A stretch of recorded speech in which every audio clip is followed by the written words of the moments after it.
පිලිස්සුණු පොළොව මත සුදු හිරු පායයි. නමුත් මාරාන්තික කුණාටුවක් ළඟා වෙමින් පවතී.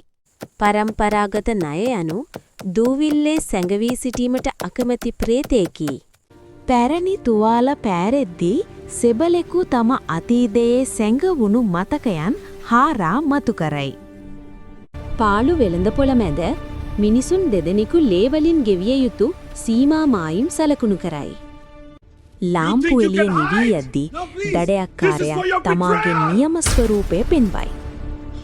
ක්ෂමාව දිය වී යයි. ඉතිරි වන්නේ සෙබලෙකුගේ නොසලෙන අදිෂ්ඨානීය පමණි. අහස ගොරවද්දී ලෝක දෙකක් එකිනෙක ගැටෙන බවට පළමු වැහි බිඳුව පෙර නිමිති පෙන්වයි. මාරාන්තික වානී තලය ගෙලමත තබෙද්දී නිදා සිටි යක්ෂයා නැගිටි. ගිලෙන මඩවගුරියේදී බලවතාගේ ග්‍රහණය අවසානයේ ගිලිහි යයි. වැහි ඇඳුරේ ලියවුණු තීන්දුවකට නිහඬ බුදු පිළිමය සාක්ෂි දරයි. The judgment is written. The stones bear witness. I accept the decree. So it is sealed. සැබෑ නිදහස වෙනුවෙන් යක්ෂ බැඳීම් ගින්නට බිලිදෙයි. සියල්ල කැප කළ මිනිසා වෙත අහස අවසානයේ අස්වැන්න රැගෙනේ.